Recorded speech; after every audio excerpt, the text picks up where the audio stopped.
이 아침 우리에게 주시는 하나님의 말씀 마태복음 14장입니다.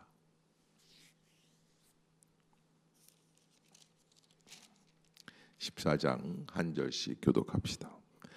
그때에 분봉왕 헤롯이 예수의 소문을 듣고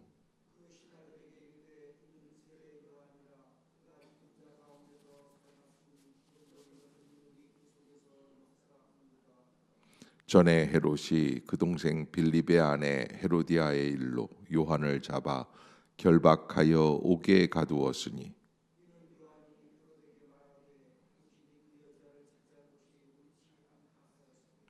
헤롯이 요한을 죽이려 하되 무리가 그를 선지자로 여김으로 그들을 두려워하더니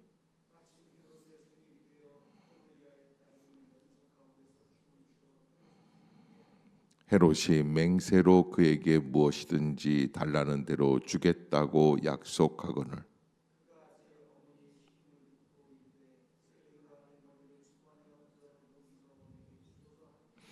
왕이 근심하나 자기가 맹세한 것과 그 함께 앉은 사람들 때문에 주라 명하고 그 머리를 소반에 얹어서 그 소녀에게 주니 그가 자기 어머니에게로 가져가니라.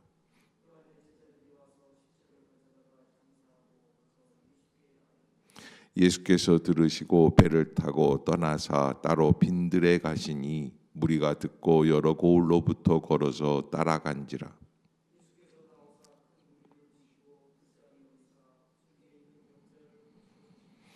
저녁이 되매 제자들이 나와 이르되 이곳은 빈들이요 때도 이미 저물었으니 무리를 보내어 마을에 들어가 먹을 것을 사 먹게 하소서. 제자들이 이르되 여기 우리에게 있는 것은 떡 5개와 물고기 2마리뿐이니이다. 무리를 명하여 잔디 위에 앉히시고 떡 5개와 물고기 2마리를 가지사 하늘을 우러러 축사하시고 떡을 떼어 제자들에게 주시매 제자들이 무리에게 주미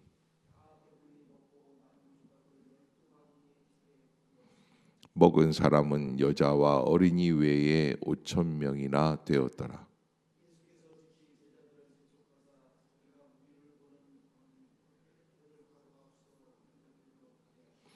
무리를 보내신 후에 기도하러 따로 산에 올라가시니라. 저물매 거기 혼자 계시더니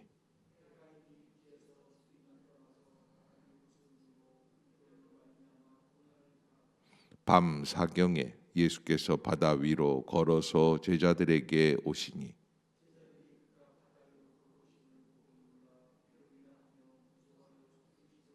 예수께서 즉시 이르시되 안심하라 나니 두려워하지 말라.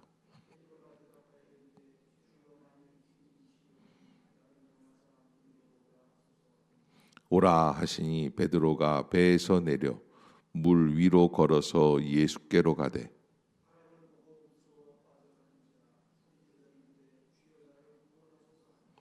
예수께서 즉시 손을 내밀어 그를 붙잡으시며 이르시되 믿음이 작은 자여 왜 의심하였느냐 하시고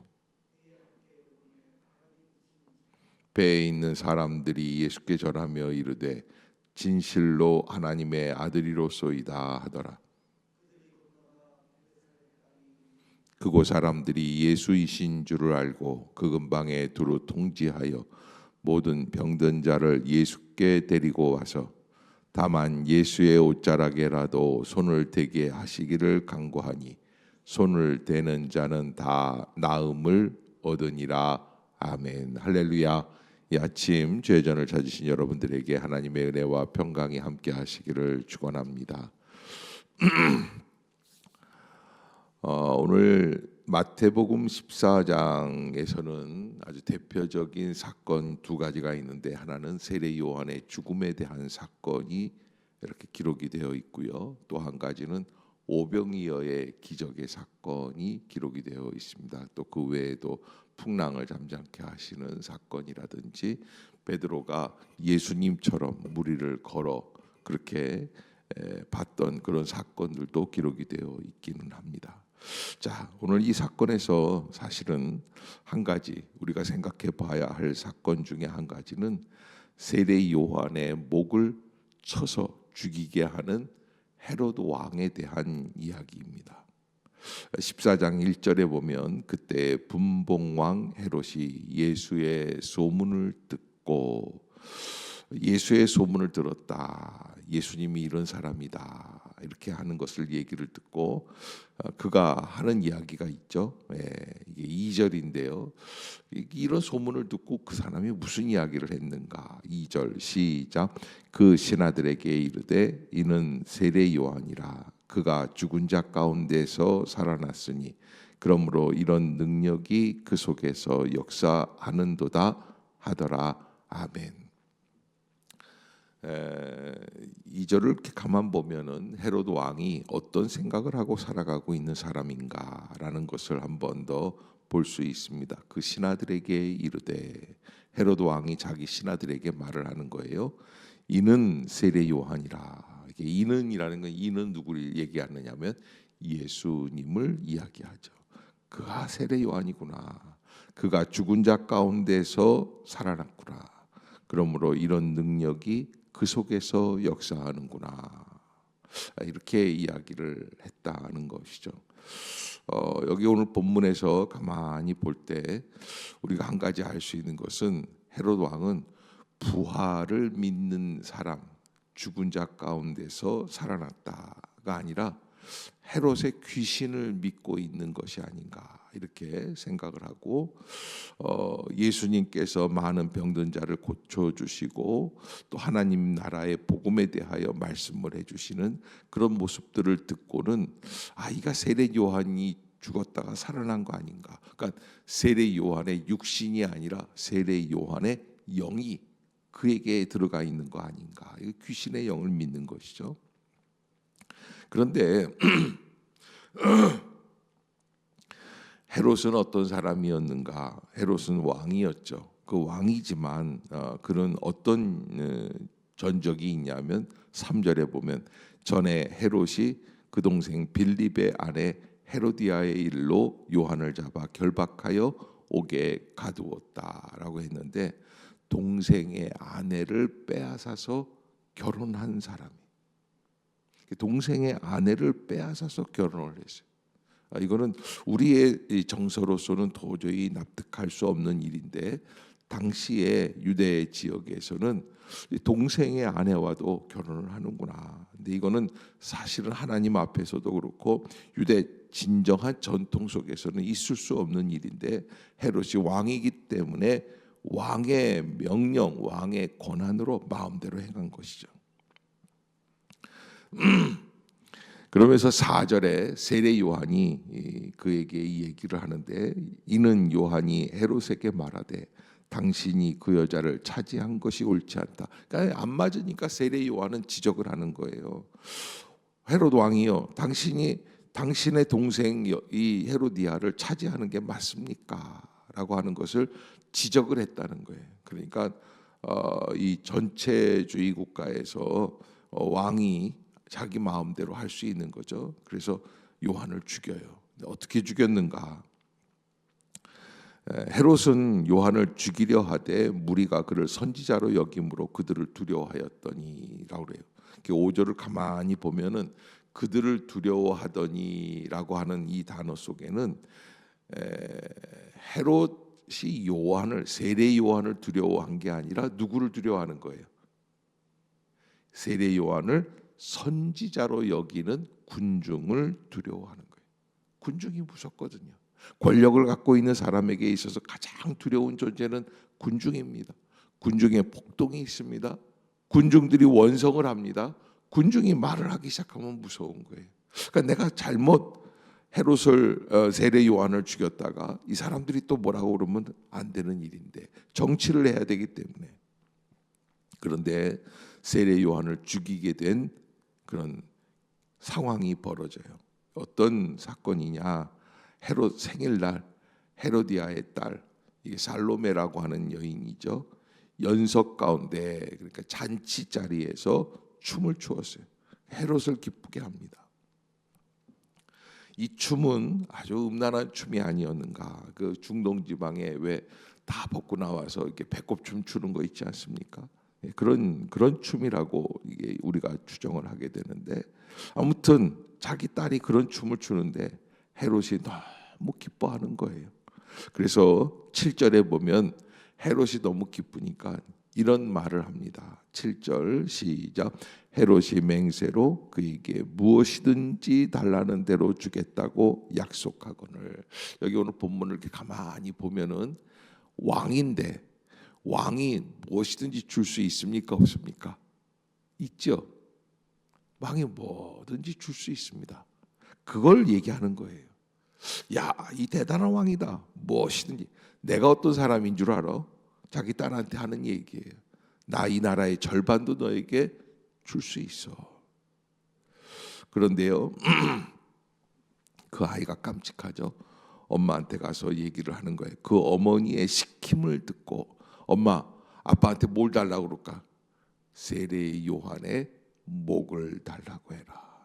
이게 여자의 그 악랄한 모습입니다. 이게 아주 마귀 중에 마귀죠. 그래서 세례 요한의 머리를 소반에 얹어 여기서 내게 주소서, 한 사람을 죽이라. 세례 요한이 떠들어서 듣기 싫어 죽겠는데 헤롯은 군중이 무서워서 죽이지 못하고 있는데, 그 놀라운 결단, 잔인한 결단을 누가 내립니까? 부인이 내리는 거예요. 죽여. 그래서 죽이는 거죠. 왕이 근심하나, 이거 어떡하지?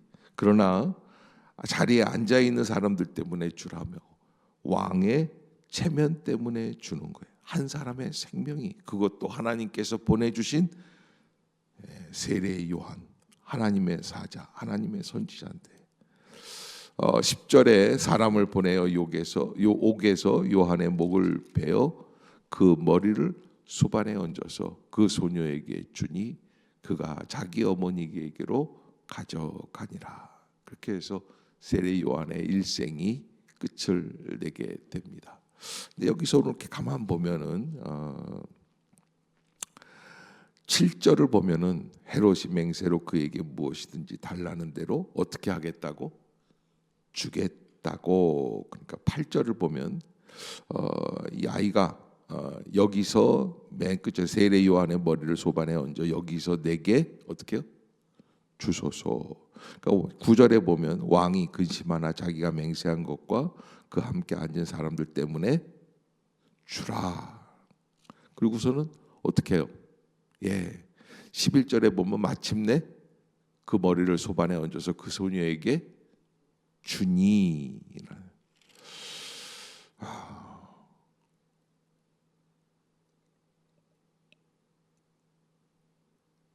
주겠다고, 주소서, 주라, 주니. 여러분, 이 준다는 게 대단한 일입니다. 뭔가를 줄 수 있다는 것은 보통 사람은 할 수 없는 일이죠. 뭘 줄 수 있겠어요? 그런데 왕은 이 나라의 절반도 줄 수 있는 권력을 갖고 있는 거예요. 그러나 이렇게 주는 것이 진정한 줌인가, 진정으로 줄 수 있는 건가라고 하는 것을 한번 봐야만 합니다. 진정한 주는 것은 사람은 할 수 없다는 것을 비교하고 있어요. 자, 이렇게 해서 세례 요한의 머리는 주었을지 모르지만, 그러나 그가 준 것이 무엇이냐?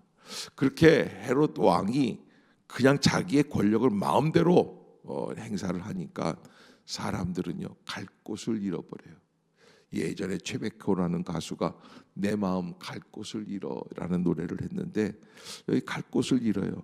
무리가, 군중이, 백성들이 그렇습니다. 어떻게 해야지 될까? 그래서 예수님께서 그 무리를 위로하시기 위해서 빈들에 가셔서 무리들을 데리고 거기서 나아가서 큰 광장, 이 무리 광야에서 예수님이 위로하시면서 말씀을 하시고, 또 14절에 보면 예수께서 나오사 큰 무리를 보시고 불쌍히 여기사 그 중에 있는 어떻게 해주세요? 병자들을 고쳐주시는 성령 대집회를 열어 가십니다. 그런데 그때 예수님께서 놀라운 얘기를 하세요. 15절에 보면 저녁이 되매 제자들이 나와 이르되 이곳은 빈들이요 때도 이미 저물었으니 무리를 보내어 마을에 들어가 먹을 것을 사 먹게 하소서. 그런데 16절에 보면 예수님이 이렇게 말씀을 하시죠. 시작. 예수께서 이르시되 갈 것 없다. 너희가 먹을 것을 주라. 자, 헤롯도 자기의 의붓딸 살로메에게 뭘 주려고 하고 있고, 또 예수님도 무리에게 무엇을 주시죠? 먹을 것을 주라. 헤롯은 자기가 뭔가 대단한 권력이 있어서 그 권력을 가지고 무엇을 합니까? 기껏해야 하나님의 선지자 세례 요한의 목을 쳐내리는 거예요. 죽이는 거예요. 그 죽음을 주는 거예요. 자기 딸에게 줄 수 있는 게 선지자의 목을 쟁반에 얹어서 주는 것이 고작이에요. 그 왕의 권력을 가지고 그렇게 하는 것이죠. 예수님께서 이 백성들, 그 헬라어로 보면은 이제 오클로스라고 하는데 무리의 군중들, 그들에게 무엇을 주시는가? 그때 떡 5개와 물고기 2마리, 우리가 잘 알고 있는 오병이어의 기적의 역사를 통해서 그것을 가져오라 말씀을 해주시고, 거기에서 떡 5개와 물고기 2마리를 갖고 축사하시고 떡을 떼어 제자들에게 주니 무리가 다 먹고 남은 조각이 12광주리. 먹은 사람은 5,000명이 넘었다. 그래서 여기 오늘 본문에서 권력을, 이 헤롯은 이 나라의 왕이고 예수님은 어디의 왕입니까? 하나님께서 보내주시는 유대 진정한 왕 중의 왕이란 말이에요.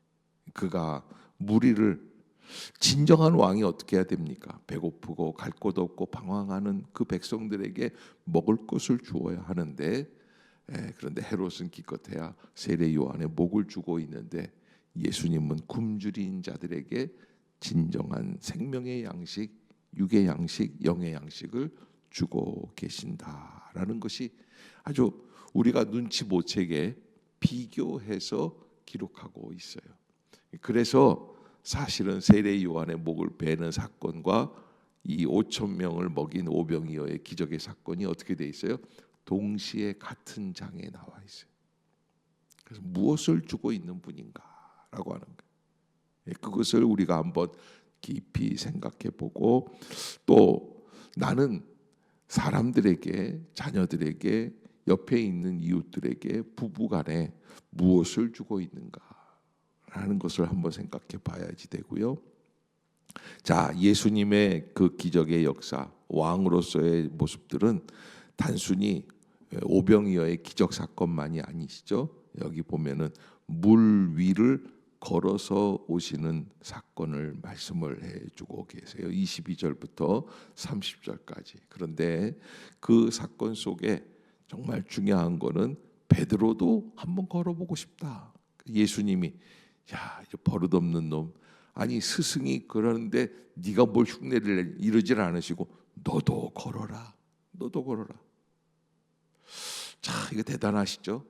예수님의 능력은 본인만 걷는 게 아니에요. 제자 베드로도 무리를 걸어서 예수께로 갔다. 29절에 보면 그렇게 돼 있어요. 그런데 그 베드로가 어떻게 됩니까? 30절 시작. 바람을 보고 무서워 빠져가는지라 소리질러 이르되 주여 나를 구원하소서 하니. 30절을 가만히 한번 생각해 보세요. 바람을 보고 무서워 빠져가는지라. 자, 예수님의 말씀을 믿고 따라가는 베드로라면 무엇을 봐야 하는가라는 것을 질문을 해봐야지 돼요. 무엇을 봐야지 되는가? 예수님만 봐야 하는 것이죠. 그런데 예수님을 못 보고 무엇을 봅니까? 불고 있는 바람을 봅니다.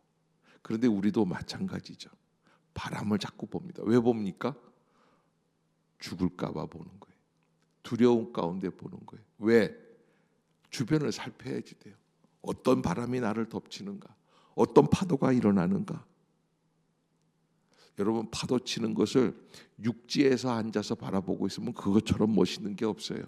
그런데 바다 가운데 있을 때 파도를 보면 어떻게 됩니까? 두려움 가운데 죽어가는 것이죠. 그래서 베드로가 물에 빠집니다. 근데 베드로의 특징이 하나 있습니다. 얼른 태세 전환을 잘합니다.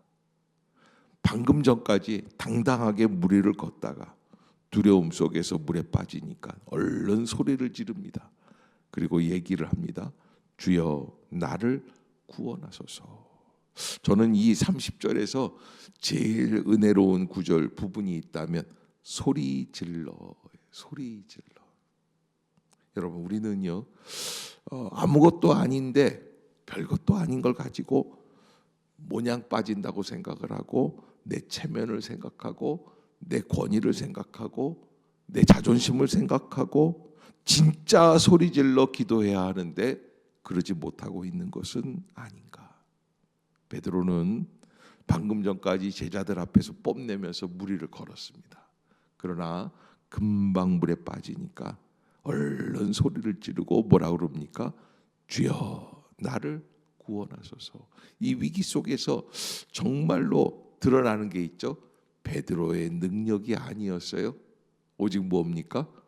바다 위를 걸었던 것은 자신의 능력이 아니라 예수님의 능력이에요. 그러면서 31절 읽어봅시다. 시작. 예수께서 즉시 손을 내밀어 그를 붙잡으시며 이르시되 믿음이 작은 자여 왜 의심하였느냐. 믿음이 작은 자여 왜 의심하였느냐. 그러니까 믿음은 무엇의 문제냐. 아까 보면 바람을 보고라고 하는 건 시선의 문제예요. 그래서 어떤 상황이 문제가 아니라 내가 지금 누구를 보고 있느냐라고 하는 것을 우리에게 묻고 있습니다. 믿음은 무엇을 보고 있습니까? 여러분, 우리가 다 믿음으로 살아가고 있습니다. 이 세상을 살아가고 있습니다. 거친 파도가 치고 있는 이 세상 속에서 다 있습니다. 그러나 우리가 한 가지 꼭 잊지 말아야 될 게, 우리는 잘한다고 상황을 살펴야 한다고 세상을 알아야 한다고 생각하고 그 파도를 바라보고 있지만 믿음은 세상을 바라보는 게 아니라고 말씀을 하세요. 그래서 히브리서 12장에서 2절에 히브리서 기자는 믿음에 대해서 이렇게 이야기를 하죠. 믿음의 주여 온전케 하시는 이인 누구를 바라보자? 예수를 바라보자. 아멘. 아멘.